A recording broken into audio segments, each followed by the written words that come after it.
By the spring of 1944, Hitler's forces were stretched to their limit.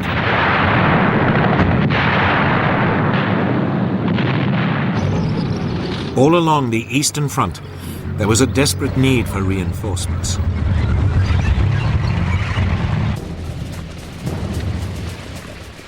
The problem for the German High Command was where to place the few resources it had to maximum advantage. German intelligence reports suggested the next big Red Army offensive would be into Poland. But Hitler disagreed. He was convinced Stalin would strike south and seize the Romanian oil fields. Both were wrong, at least to begin with. In the early summer, the Red Army Command finally turned its attention to Finland.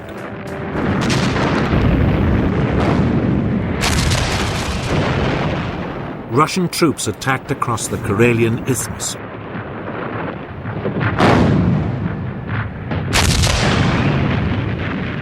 After 2 days fighting, the Finns were forced to retreat.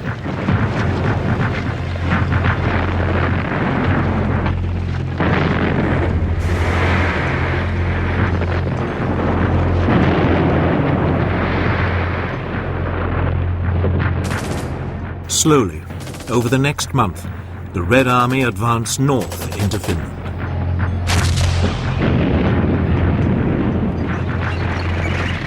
By August 1944, it was all over, and the Finns sued for peace.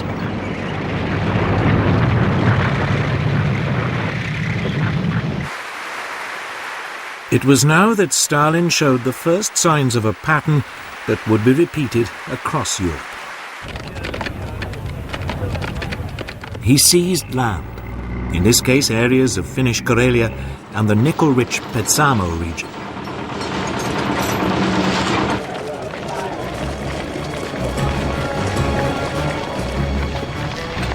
Next, Stalin's attention turned to Central Europe. In the summer of 1944, he launched what he called Operation Bagration, named after a Russian hero of the Napoleonic Wars.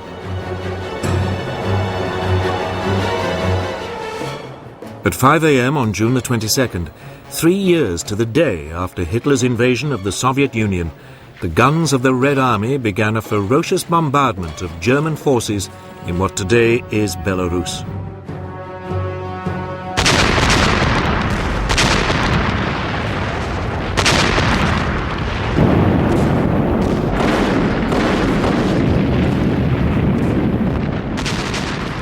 It was exactly where, months earlier, German intelligence reports had suggested a Soviet attack would come.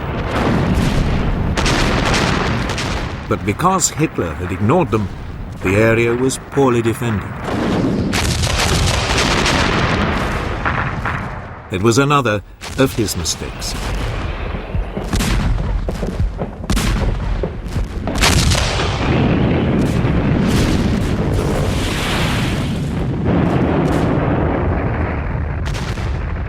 The Germans were now being pounded along a 350-mile front.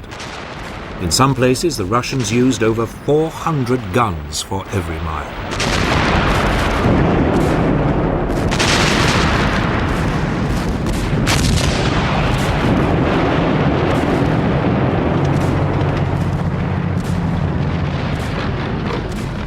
The barrage was followed, as always, by a torrent of Soviet tanks and infantry crashing into the German defenses.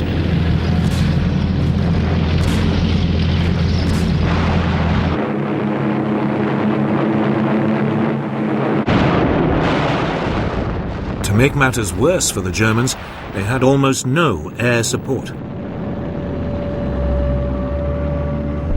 Much of the Luftwaffe was still tied up defending the German homeland. It was now that Hitler's folly of fighting a war on two fronts became all too apparent.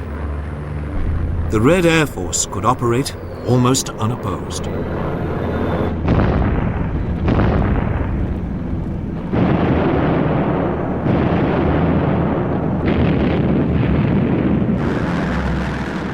Russian planes struck deep behind German lines, cutting communications and harassing reinforcements.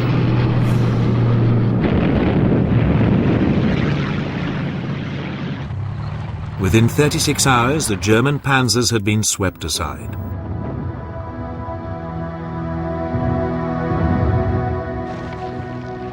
About 50,000 men faced encirclement in the German-held town of Vitebsk.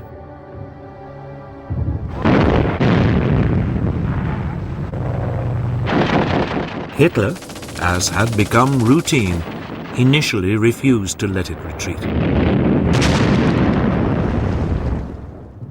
Then, when on the following day he relented, it was too late for many of his troops. 4 days later, Vitebsk fell.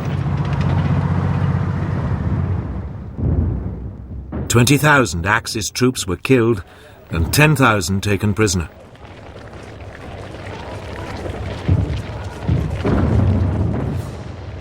Further south, along the Belarus front, the pattern was repeated. Hitler, now furious, sacked his general, Field Marshal Ernst Busch. Once again, he brought in his favorite, the now promoted Field Marshal Walter Mödel. But it made no difference. Town after town fell.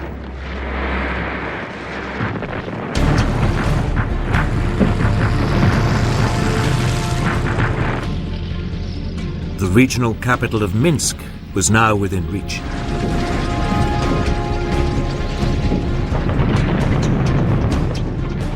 Two days later, the Red Army encircled it. Over 100,000 German troops were trapped.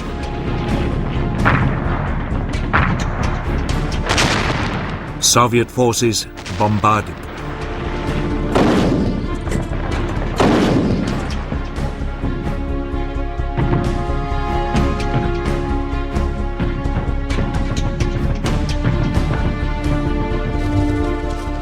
Within a week, the German survivors surrendered.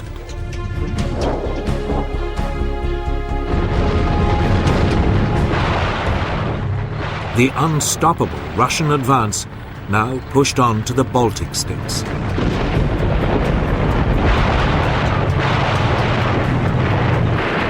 First of all was the Lithuanian capital of Vilnius. Across the entire eastern front, the Germans were in retreat. But they left behind them towns and countryside laid waste. They committed widespread atrocities against local inhabitants.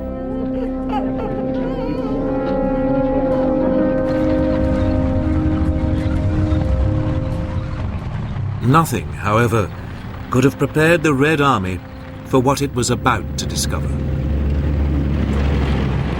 On July the 23rd, 1944, Soviet forces reached the small Polish village of Majdanek, near Lublin.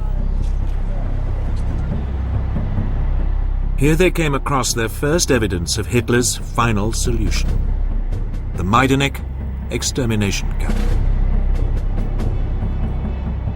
It was a camp designed for the murder of Jews on an industrial scale. But as the first Soviet reports of what they'd found leaked out, the Western Allies simply dismissed them.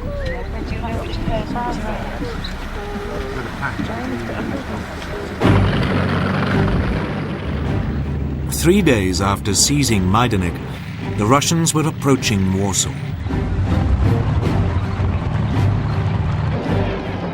But here the Red Army paused.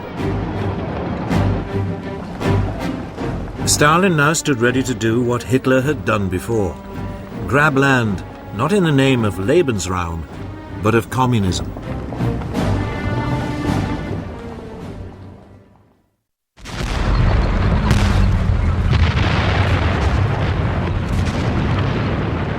By the summer of 1944, Operation Bagration had ripped the heart out of the German army in the east. more than 300,000 Axis soldiers had died.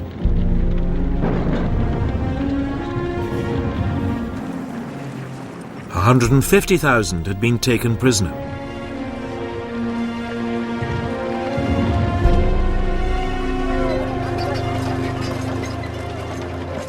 The Red Army now paused and dug in along the river Vistula, south of Warsaw.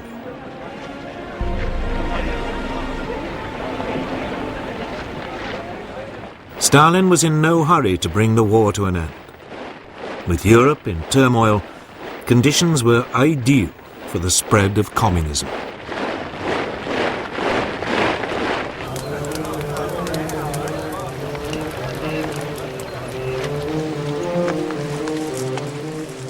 The first victims of Stalin's political calculations were the Poles. On August 1st, 1944, the Polish Home Army rose up in Warsaw against its Nazi occupiers.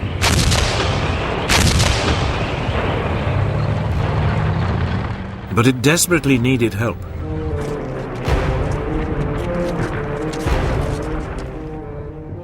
The Red Army, camped just to the south, was perfectly placed to provide it.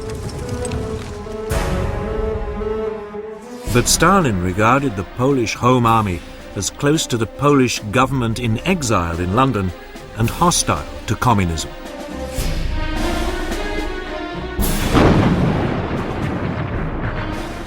So he turned a blind eye to the plight of the Polish fighters.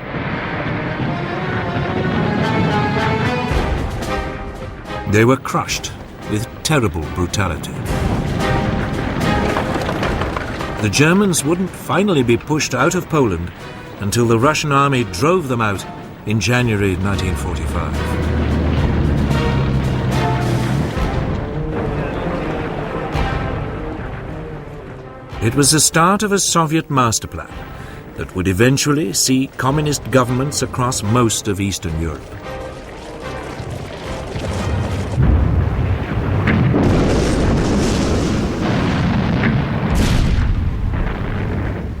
To the north, contingents of the Red Army continued to clear the Germans out of the Baltic states. These would later be incorporated into the Soviet Union.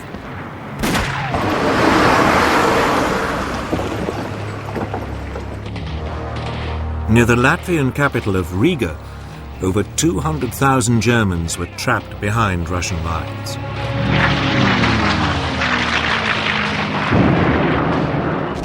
But Hitler, still determined to hold on to his Lebensraum, refused to countenance a retreat.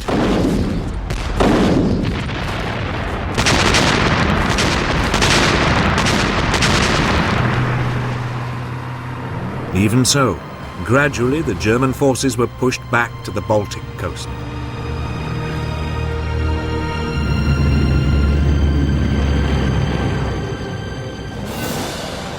By mid-October 1944, the Germans had been squeezed onto the Courland Peninsula, west of Riga.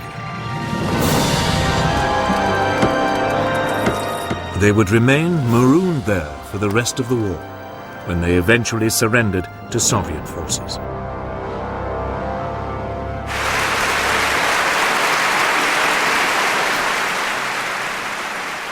Stalin, meanwhile, was already sizing up other territory in Eastern Europe. He could have moved directly west towards Germany. Instead, units of the Red Army moved south in a vast thrust down through the Bálcãs.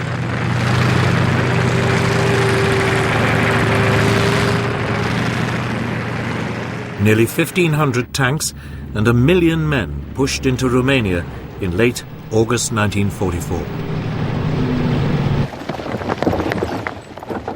The defending Axis forces had less than 400 tanks and just 800,000 troops.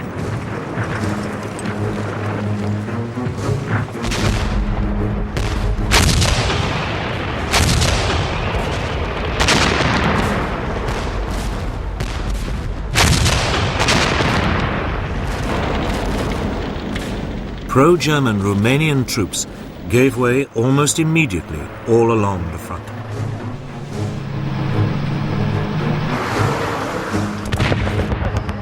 3 days later, large pockets of German troops were surrounded near Kishinev. Hitler issued his standard command: no retreat.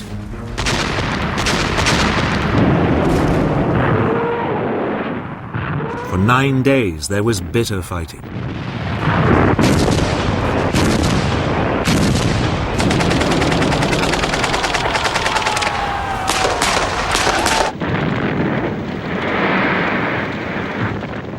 Over 180,000 German troops were killed or taken prisoner.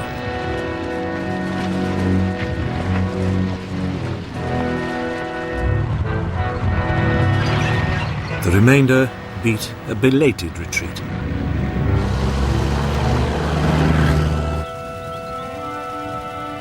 In late August, Romania's pro-German dictator, Marshal Ion Antonescu, was arrested. Romania surrendered.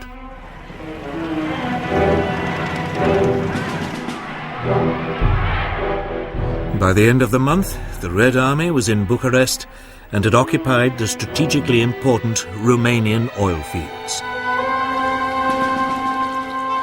It meant Germany had lost its main supply of oil. 3 Soviet armies now moved south into Bulgaria.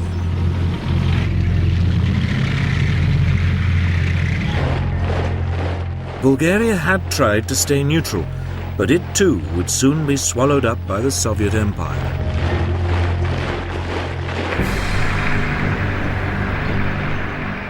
Meanwhile, the rest of the Russian forces now moved west towards Yugoslavia.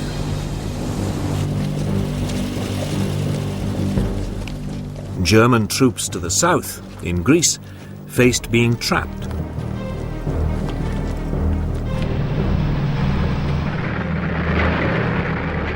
They began a hasty retreat up through Albania and southern Yugoslavia.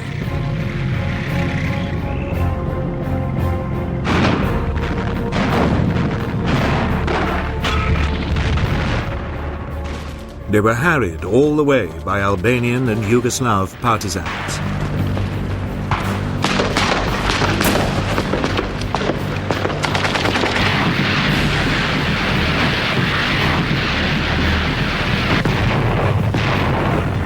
By mid-October 1944, the Red Army had reached the Yugoslav capital of Belgrade.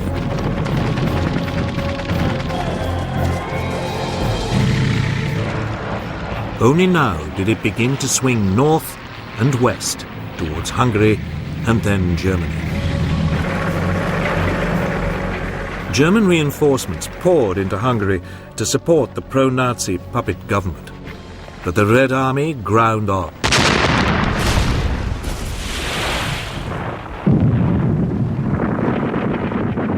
Eight weeks later, it laid siege to Budapest.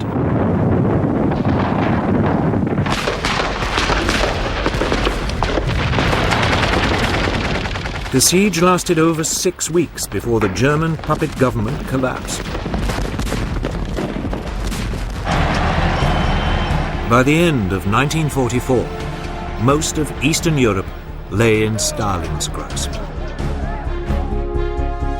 His troops controlled the Baltic states and Poland, Romania and Bulgaria. Pro-Soviet forces ruled in Yugoslavia and Albania. Hungary and Czechoslovakia were in his sights.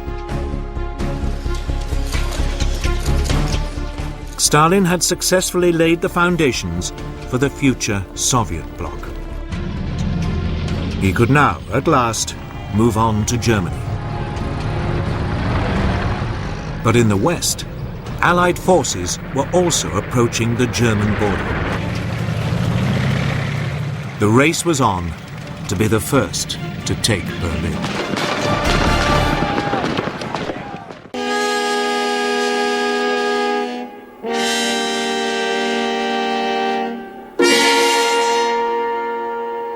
During World War II, the skies held many dangers.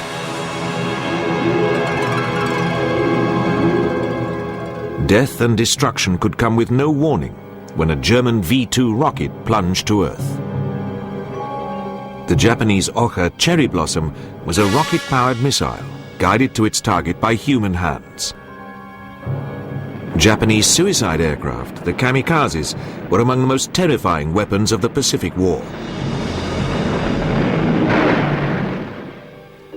But there was another Japanese weapon which presented a threat to mainland America. Balloons, loaded with bombs which rode the jet stream across the Pacific to deliver their deadly cargoes from Alaska to Mexico. The Japanese balloon bombers were perhaps the strangest secret weapon of the Second World War. On the morning of the 18th of April, 1942, nearly 6 months after the outbreak of the war in the Pacific, an American naval task force was steaming towards Japan. In heavy seas, the carrier Hornet launched 16 U.S. Army Air Force B-25 bombers. Their main target was Tokyo. The American bombers caused little damage to the Japanese capital, but the psychological effect of the raid was immense. One of its byproducts was the acceleration of plans for one of the most extraordinary campaigns of the war. The first transoceanic automatic balloon offensive in history. The Americans had demonstrated that the Japanese home islands were vulnerable to long-range attack. The Japanese decided to launch a retaliatory offensive at even longer range.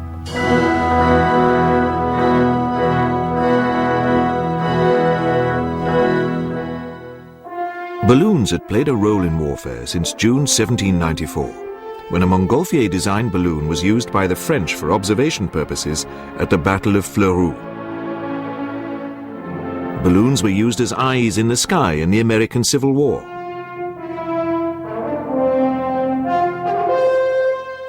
When the Prussian army laid siege to Paris in 1871, balloons provided the French with a way into and out of the beleaguered city. In the First World War, tethered observation balloons swung back and forth over the opposing trench systems. They were an inviting target for fighter aircraft.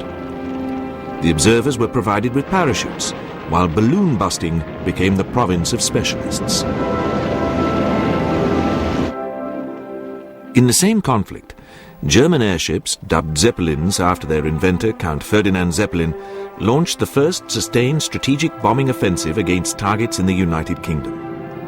For all their size, the massive Zeppelins proved fragile weapons of war. But the British exploited airships' range as maritime patrol aircraft.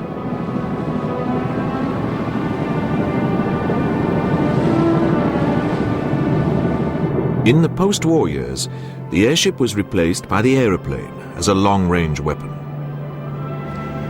Even so, in the summer of 1939, shortly before the outbreak of World War II, the Germans used one of their airships to reconnoiter the chain of radar stations strung out along Britain's south coast.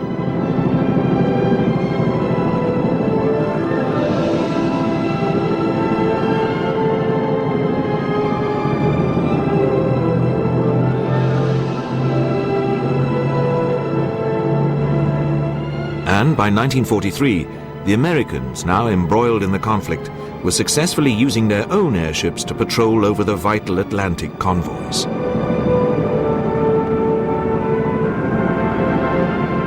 Their targets were the lurking wolf packs of German U-boats. But it was left to the Japanese to exploit the idea of the unmanned balloon as an offensive weapon.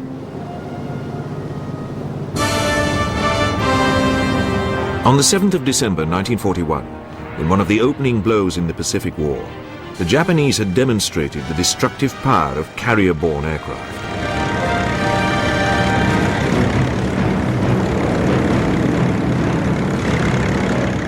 After a 2,500-mile voyage from Japanese home waters, the carriers of the Imperial Fleet launched their level and torpedo bombers and their fighter escorts on the 250-mile flight to Pearl Harbor, the Hawaiian base of the U.S. Pacific Fleet.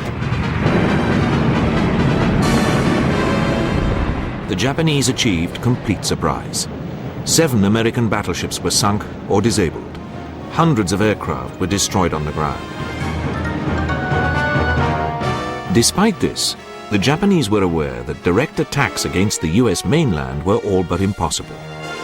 Pearl Harbor lay in the middle of the vastness of the Pacific Ocean.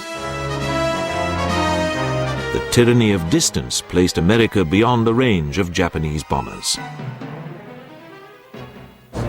The great cities of the United States were untouched by the ravages of war, which had already overtaken the cities of Europe and were about to engulf the Far East. In the 8-month blitz on London and Britain's major cities and ports, some 40,000 civilians had been killed and over 1 million homes destroyed.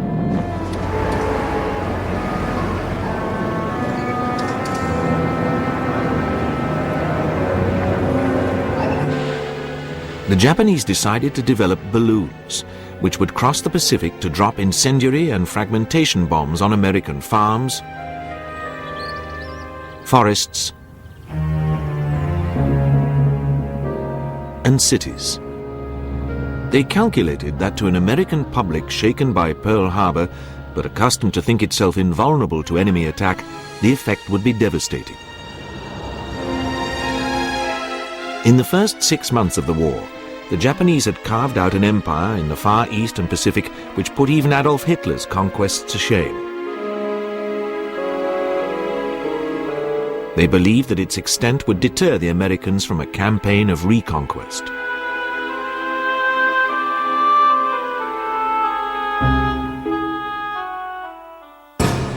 In September 1940, over a year before the Japanese went to war, the architect of their Pacific drive, Admiral Isoroku Yamamoto, had given the Emperor Hirohito a grave warning.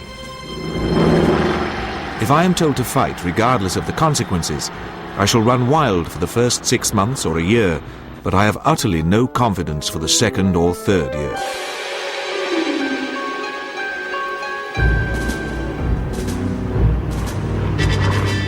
Yamamoto was right. The Admiral knew the United States well. The consequences of attacking Pearl Harbor had been to waken the slumbering giant of American economic power. In 1937, the US Army had been smaller than that of Portugal.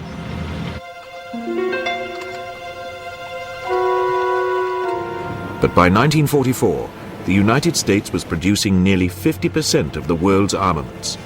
The coming of war had unlocked a seemingly limitless potential. The weapons with which the United States supplied its allies were enough to equip 2,000 divisions. Yamamoto knew that the Japanese could not wage war on this scale.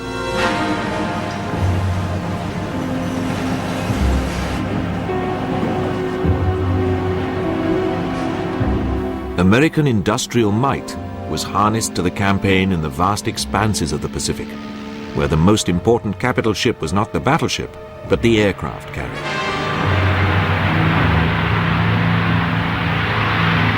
By 1943, the American frontline air strength in the Pacific had overhauled the Japanese. A year later, it was nearly 3 times greater.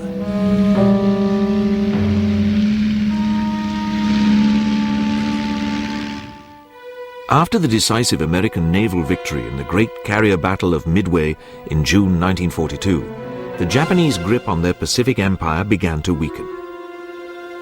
By the autumn of 1943, its perimeters were being squeezed back into what the Japanese High Command considered a minimum defense area. Moreover, the majority of Japanese ground troops were bogged down in a seemingly unwinnable war in China. They could inflict grievous damage on their enemy, but like the German army in the Soviet Union, could not deliver a knockout blow.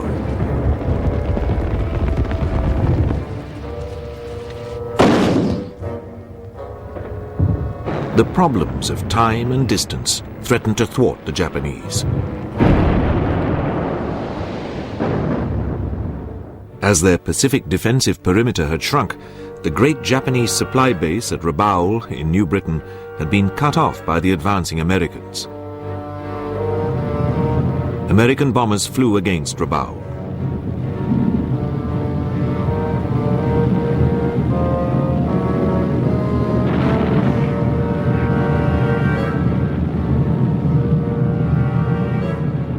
But the US amphibious forces made no attempt to capture Rabaul.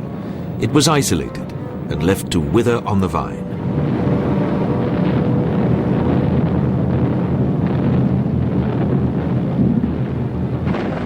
In November 1943, the Americans had landed on Tarawa, an island in the Marshalls Group in the Central Pacific, 1,000 miles to the northeast of Rabaul and at the extreme edge of the Japanese defensive perimeter. In the bitter battle for Tarawa, the Marines were to learn many vital lessons for the amphibious campaign which lay ahead. One of the key American targets was the Marianas Chain, a springboard for air attacks on the Japanese home islands. By the autumn of 1943, the US Pacific Fleet had undergone a complete transformation. Its fast carrier task forces were built around the new Essex-class fleet carriers, heavily armed and embarking 100 aircraft. The task forces and the amphibious operations they supported were sustained by massive fleet trains, a task for which the American war economy was superbly equipped. The strategy of island hopping across the Pacific was underpinned by a huge logistical effort.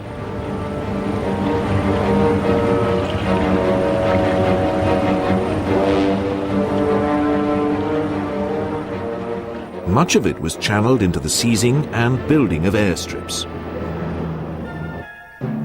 Once completed, these airstrips were used to establish overlapping zones of air control, enabling the amphibious forces to bypass isolated Japanese garrisons.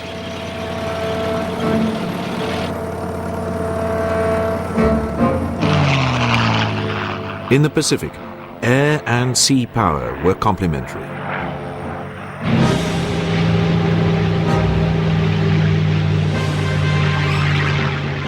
In contrast, the Japanese Navy, in constant action since December 1941, had suffered heavy losses.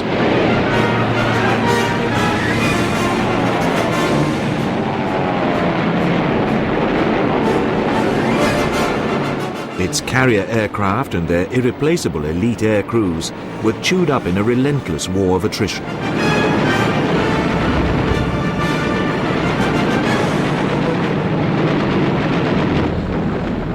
The air bases within the defensive perimeter came under constant attack.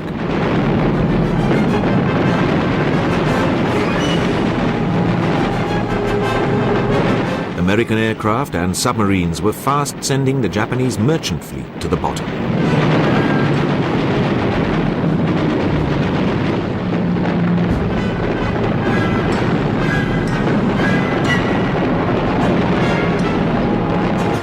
The supply of raw materials for which Japan had gone to war was drying up. In June 1944, the American landings on Saipan in the Marianas prompted a furious naval battle in the Philippine Sea. Nearly 1,000 American carrier-borne aircraft were involved. Their Japanese opposite numbers attacked in 4 waves, but only a handful in the second wave got near their targets. The rest, over 300 aircraft, were shot down. The Americans dubbed this phase of the battle the Great Marianas Turkey Shoot. It spelled the beginning of the end of the Japanese Imperial Navy. On Saipan, the Marines encountered fanatical resistance. The battle became a bitter struggle for every yard of ground.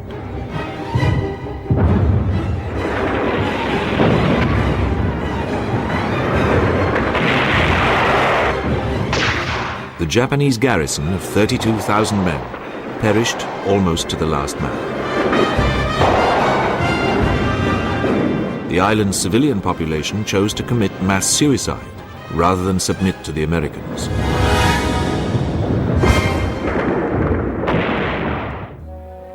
It was at this desperate point in the war that the Japanese launched the first balloon attack on the west coast of America. 200 were released, not one of which crossed the American coastline.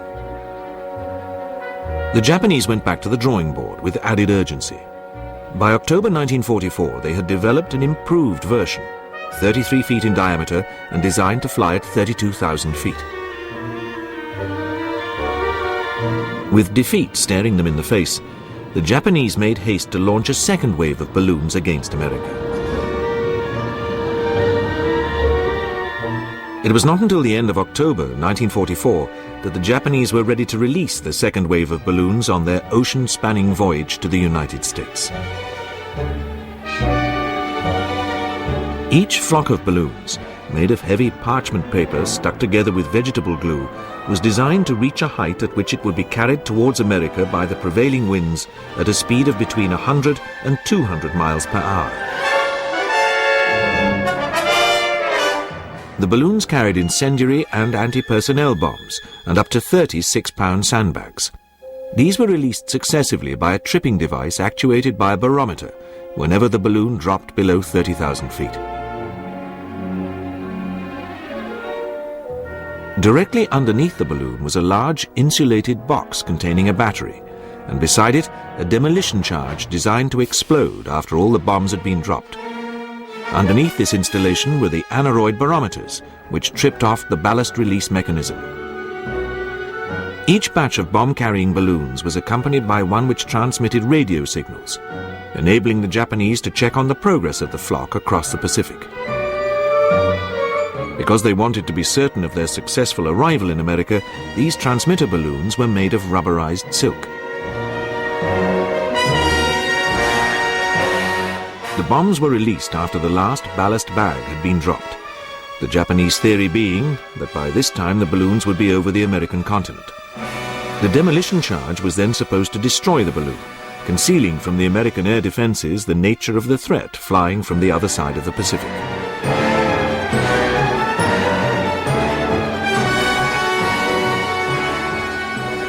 In theory at least, the incendiary bombs posed a real threat to the forest of the American Pacific seaboard.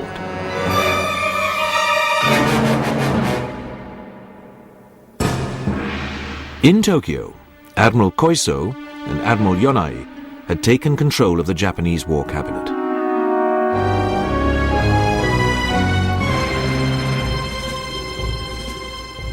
Drastic measures were adopted on the home front. Children were put to work in the war factories.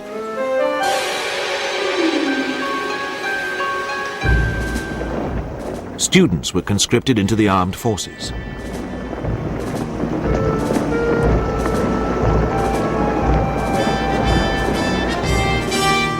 At the end of October 1944, the Americans had landed in the Philippines, threatening to sever the links between the northern and southern halves of the Japanese Empire. The landings led to the biggest naval engagement in history, the Battle of Leyte Gulf. The Japanese planned to destroy the American invasion force by luring the covering US Third Fleet away from the beachhead. Their remaining aircraft carriers were to be the bait in the trap.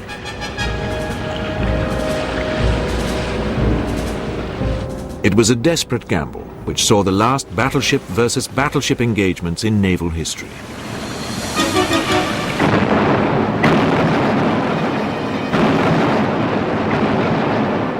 The battle sucked in nearly 300 warships. Admiral Halsey, commanding the US Third Fleet, was drawn off by the Japanese decoy force, but he was saved by the intervention of Admiral Kinkaid and the Seventh Fleet. While Halsey's aircraft engaged the Japanese carriers, Kinkaid dealt with the enemy's lurking battleships. The American dive and torpedo bombers destroyed the last vestiges of Japan's naval air capability.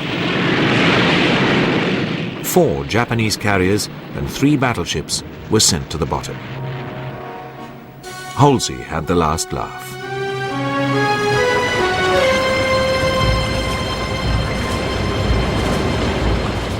The landings at Leyte had gone in on the 20th of October. The Americans received a joyous welcome from the Filipinos.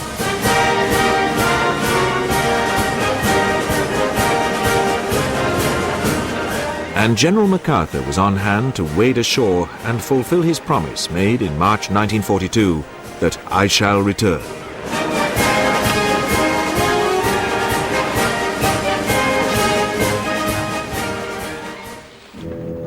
11 days later, in Japan, the first batches in the second wave of balloons were launched. This time, the Japanese were confident that they would reach their targets.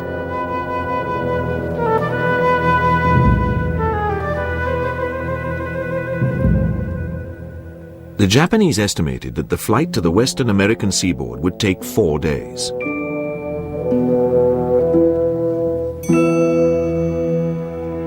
And it took precisely 4 days for the Americans to become aware of a new danger from Japan. American military intelligence was alerted that something strange was afoot in the Pacific.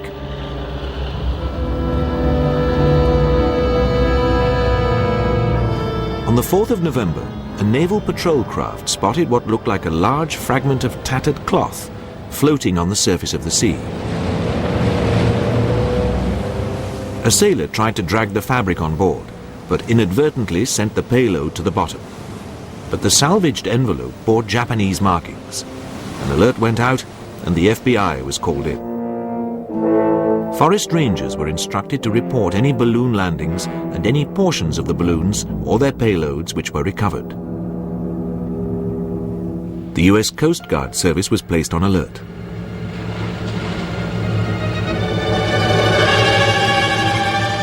But as yet, the true nature of the menace was not clear. Then, 2 weeks later, fragments of a balloon were found in Montana. And another envelope was fished from the sea. The Navy and the Coast Guards continued to watch the skies.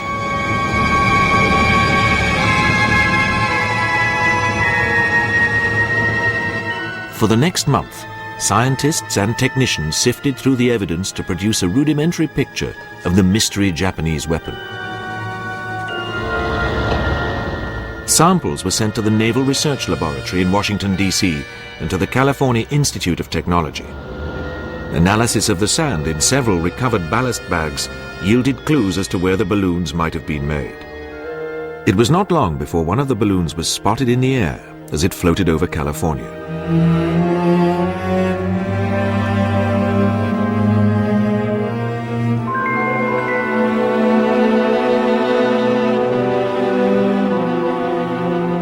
US Army Air Force fighters were scrambled to intercept the intruder.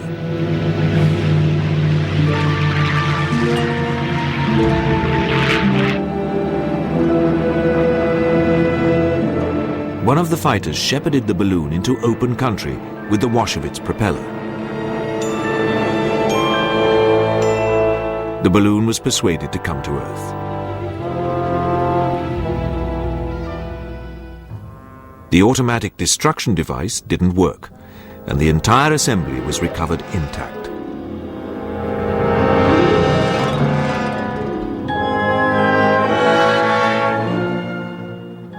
Here was a veritable Heath Robinson weapon of war, ingeniously contrived and yet symptomatic of the desperate straits into which the Japanese had been driven. The envelope proved particularly intriguing. The heavy parchment with which it was built may have seemed primitive, but it was to prove surprisingly efficient and durable.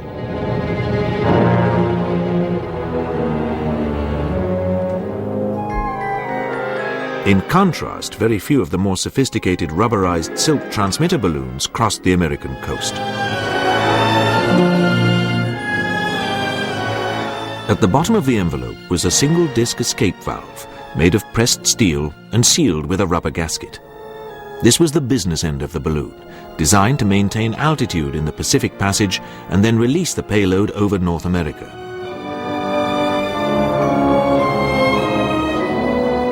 The Americans were particularly concerned about the incendiary element of the balloon's payload.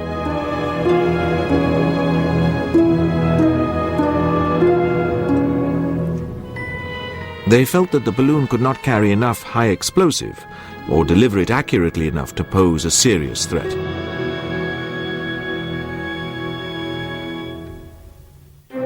But if, at the height of summer, thousands of incendiaries were to rain down on the West Coast's tinder-dry forests, the effects would be catastrophic. The raging forest fires they would spark could not win the war for Japan, but they might have caused a commercial and environmental disaster. America needed the timber in those forests for its war industries. It was vital for the American government to take immediate steps to deal with a potential catastrophe, while at the same time taking every precaution not to alarm the public, which remained ignorant of the Japanese balloon offensive.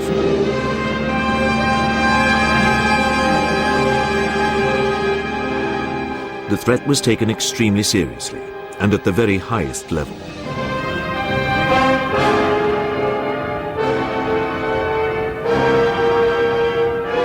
There were simply not enough civilian firefighters to cope with disaster on the scale the government feared. But ironically, the balloons could only reach America on winds which blew in winter, not during the summer months.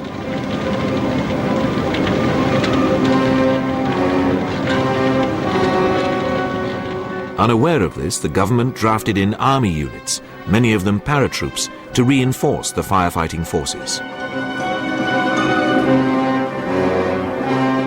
But the balloons posed an even more sinister threat. American military planners entertained a very real fear that they might be armed not with conventional bombs, but with chemical or bacteriological agents. These fears were grounded not in fantasy, but in grim historical fact. In the First World War, the gas shell had become a much feared feature of life in the trenches. Gas had caused at least 1 million casualties.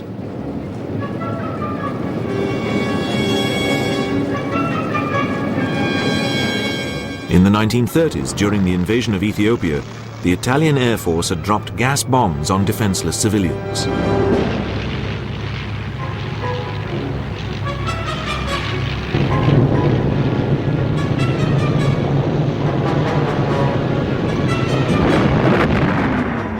As the Second World War approached, the fear of gas attack loomed large in the minds of the military and civilians alike. Training to deal with the threat was widespread and thorough.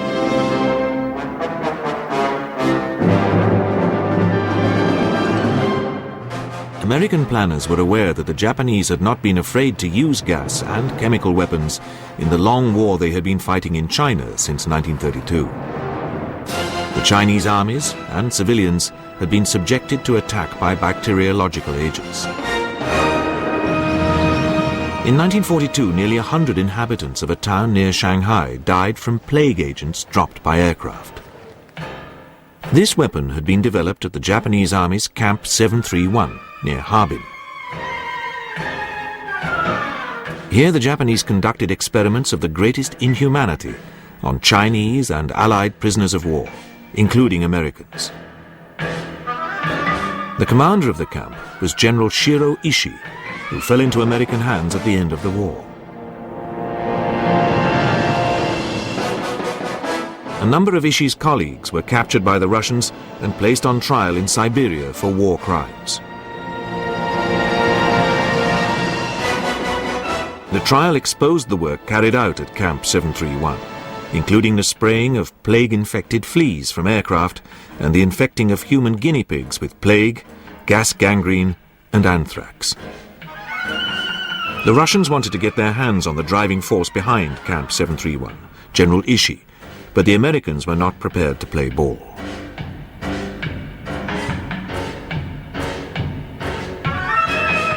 Ishii had been granted immunity from prosecution on the condition that he helped the Americans with their own germ warfare program at Camp Dietrich in Maryland.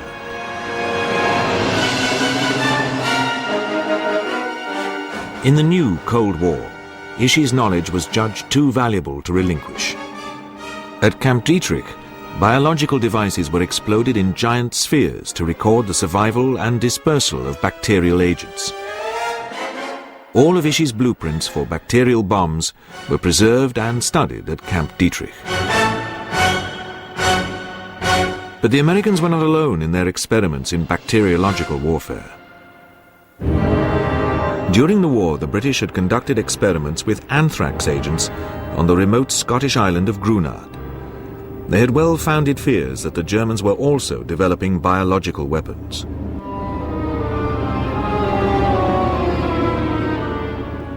After the war, the island remained off-limits to cattle and to human beings for over 40 years. It was a reminder that in Britain's greatest crisis, Winston Churchill had considered anthrax as a weapon of last resort. In a memo to his Chief of Staff, Churchill dismissed moral objections to the project. In the end, Churchill was not faced with the last resort. But the bleached bones of the anthrax program's victims remained on Grunwald as a grim reminder of the terrible decisions that have to be made in a total war. Both the Allies and the Germans had concluded that biological warfare was a two-edged weapon, capable of infecting not just the enemy population, but also friendly soldiers and civilians. The Japanese had not been so circumspect. In 1944, the Americans, who by now were only too familiar with Japanese ruthlessness, were understandably concerned that the balloons could carry a plague across the Pacific to the heartland of the United States.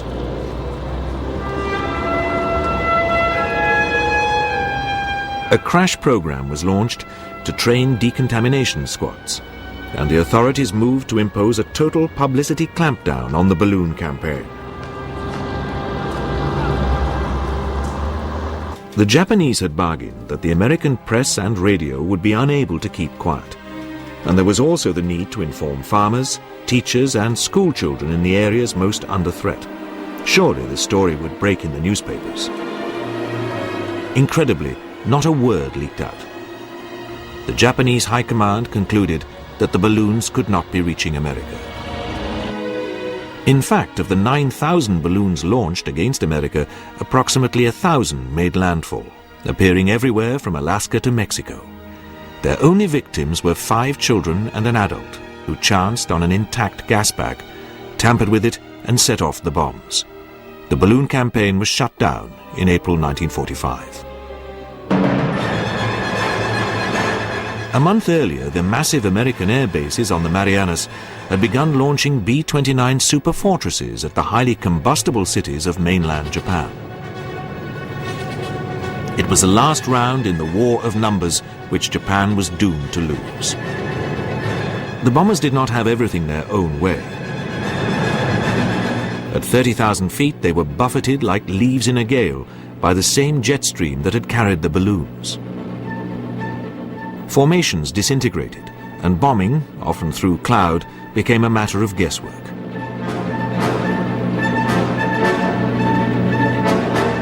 The Americans were to achieve greater accuracy and devastating destruction by pulling the bombers down to 6,000 feet and drenching Japan's close-packed cities by night with incendiary bombs.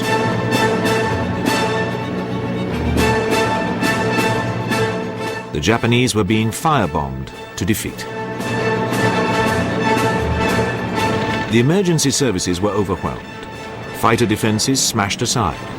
On the 13th of April alone, B-29s destroyed 11 square miles of Tokyo with over 2,000 tons of incendiaries.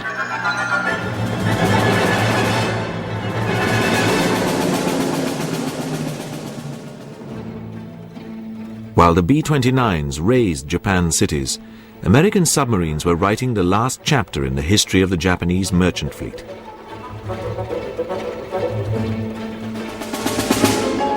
During 1944, the submarines had sunk nearly 3 million tons of shipping.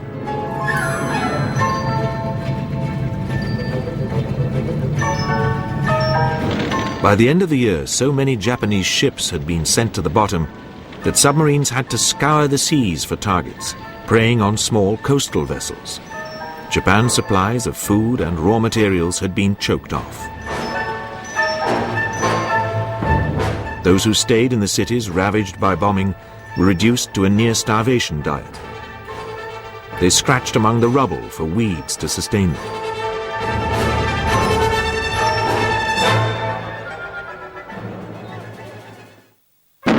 Just as a second wave of balloons was being launched, the Americans were confronted with another new and more terrifying weapon.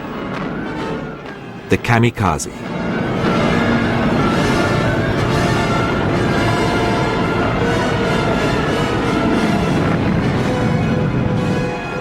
The balloons had been unguided missiles. Now Japan deployed missiles guided to their targets by humans who would die on impact. It was a measure of Japanese desperation and determination to resist against overwhelming odds to the very last.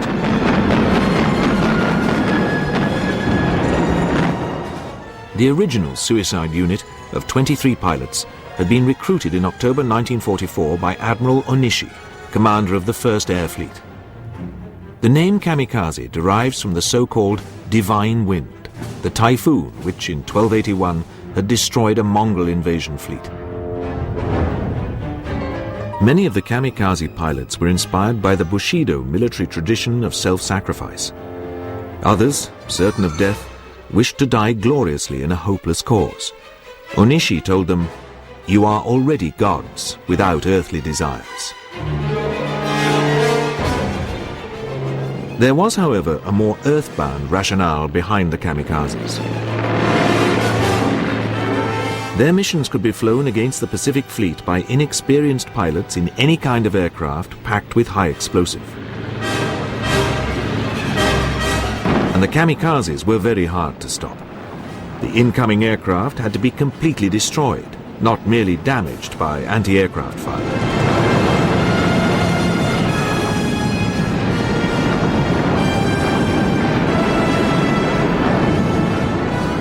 The frenzy of a kamikaze attack presented a spectacle at one and the same time terrible and strangely hypnotic, as the suicide aircraft flew through the wall of fire put up by the American warships.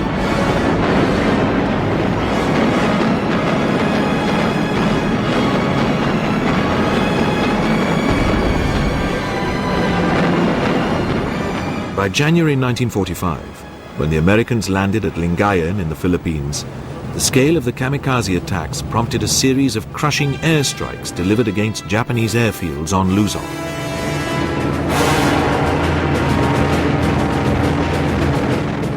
But the full fury of the kamikazes was reserved for the American invasion fleet, which supported the landings on the island of Okinawa in April 1945. The Japanese plan for the defense of Okinawa, codenamed Heaven 1, included sorties flown by nearly 5,000 aircraft based on Formosa. Shortage of fuel dictated that nearly half of these aircraft would be flying one-way missions.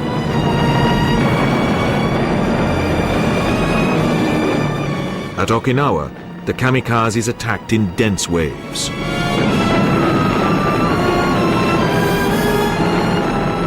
The carrier Wasp was badly hit by a kamikaze, and her wooden decks instantly set ablaze. She was saved by rapid firefighting, a technique in which the Americans now excelled.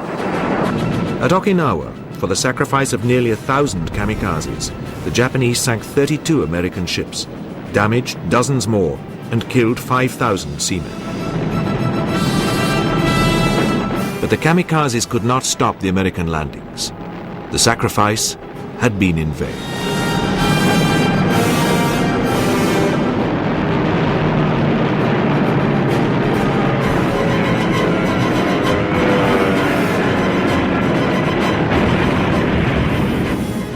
At Okinawa, some kamikaze pilots had flown the Oka, or cherry blossom suicide plane. This was a rocket-powered flying bomb launched from the belly of a bomber. The Oka-laden bomber presented an easy target for American fighters.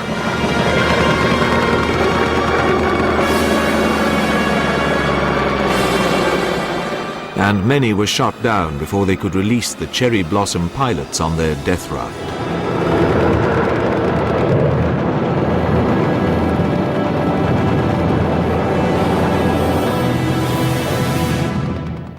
By the spring of 1945, the Japanese Imperial Fleet had entered its death throes. Its battleships and carriers sent to the bottom by American air power. By then, the Imperial Navy had launched another kamikaze offensive, this time by submarine.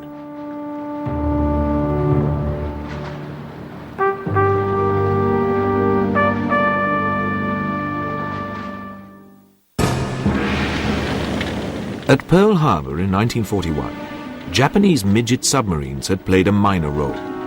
2 of them were recovered by the Americans after the attack.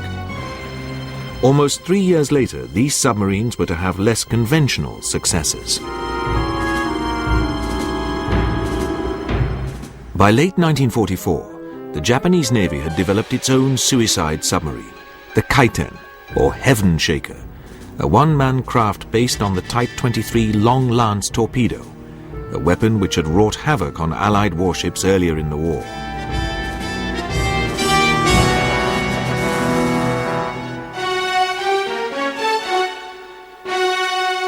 The Kaiten could be launched from a converted cruiser or from submarine motherships.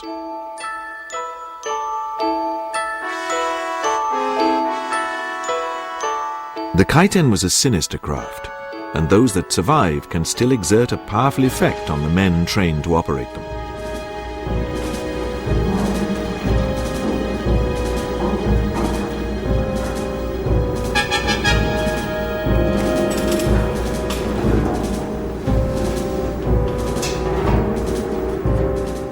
It was intended that the operator bail out from his Kaiten about 150 yards from impact. But once he had squeezed into the cramped interior and the hatch above his head was closed, the operator knew that there would be no happy homecoming.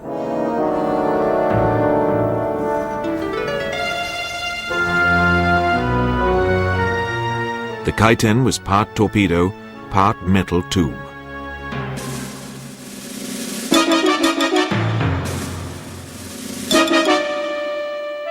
There was no shortage of volunteers for Kaiten missions. Many of the volunteers were trainee naval aviators, for whom there were dwindling numbers of planes to fly.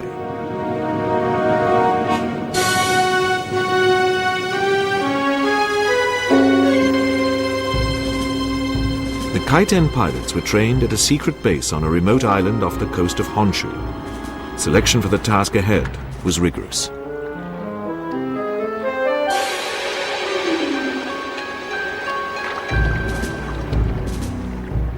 Like the kamikaze pilots, the men who rowed the Kaiten wore the white hachimaki headcloth, copied from the samurai warriors of old. The first Kaiten operations were aimed against enemy shipping at Ulithi Atoll and Palau. At Ulithi on the 20th of November 1944, one of the Kaiten hit and sank the oiler Mississinawa.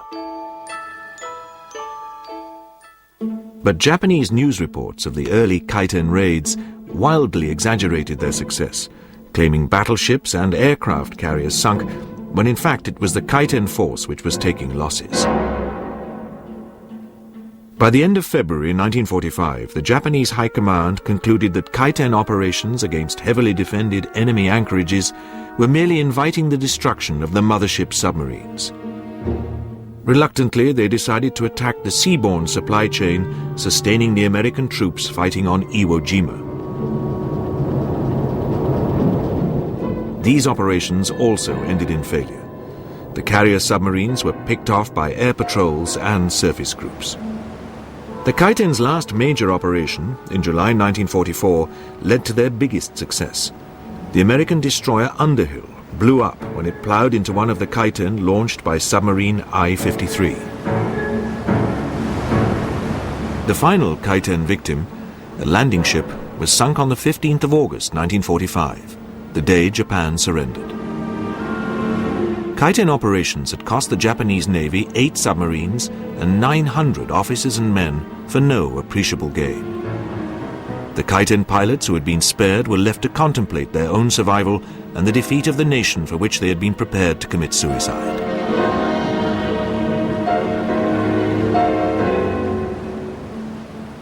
Theirs had been a terrible and unavailing sacrifice.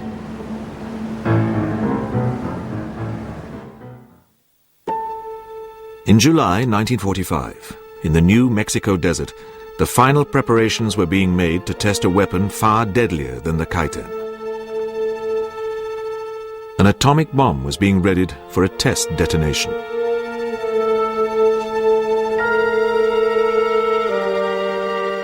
In Germany, the Allies had already uncovered the remains of the German atomic program and had concluded that it lagged several years behind the Manhattan Project. The Germans were nowhere near producing an atomic bomb. But the ruins of Germany held a last twist in the atomic tale. Germany had been defeated, but had the Germans exported their own atomic knowledge to their Japanese allies? In the last weeks of the European War, even Adolf Hitler could see the writing on the wall. The Russians were at the gates of Berlin, readying themselves for one final offensive. Endgame was in sight. British codebreakers at Bletchley Park, 50 miles from London, now had a ringside seat at the fall of the Third Reich and could penetrate some of its last extraordinary secrets. Messages encoded on their Enigma machines by the German military and then transmitted in Morse code were being intercepted and read at Bletchley in real time. The code-breaking teams housed in Bletchley's sprawling hutted and concrete encampment were following every move made by the doomed German High Command. Of particular interest were the movements of certain German U-boats and the cargoes they carried. U-boats were sailing to the Indian Ocean to transfer high-priority cargoes to their Japanese counterparts.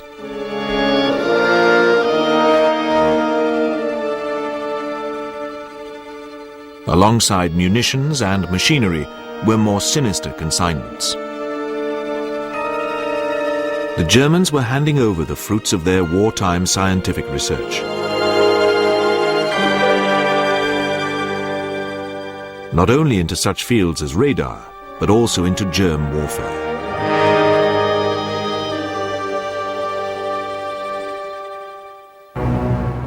On the 25th of March, 1945, 3 weeks before the Red Army opened its attack on Berlin, a large German mine-laying submarine set sail for Japan. On board were several Japanese officers. Stored in her mine shafts were a number of heavy lead boxes containing radioactive material derived from the German atomic program. One of the crew later claimed that the containers were labeled U-235. Uranium-235 is an element needed to trigger an atomic chain reaction. The war ended before the submarine could complete her journey. Her captain surrendered to an Allied destroyer, and she sailed under escort to America. It seems likely that the radioactive cargo was destined to arm a dirty radiation bomb built by the Japanese. Mysteriously, the American authorities claimed that the submarine carried only uranium oxide, which emits no radiation and would not have required lead containers. The target for the dirty bomb, carried by an aircraft catapult launched from a specialized Japanese submarine, would have been a city on America's west coast. Had such a raid succeeded, it would have eclipsed the ill-fated balloon offensive. It was left to the Americans to deliver the first atomic bombs against Hiroshima and Nagasaki in August 1945.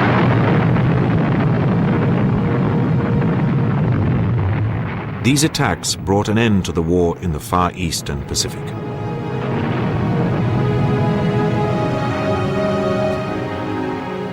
The two raids killed 105,000 people.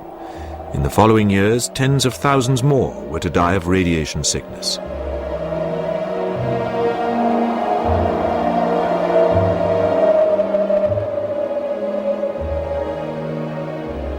On the 15th of August, 1945, the Japanese signed the instrument of surrender aboard an American battleship in Tokyo Bay. General MacArthur declared, "These proceedings are closed." Japan's secret weapons had posed the terrifying but unrealized threat of a biological warfare offensive against the United States. The very real and equally terrifying kamikaze attacks on American warships by conventional aircraft and manned rockets. And the menace of a similar submarine offensive. But none of these weapons could stave off inevitable defeat.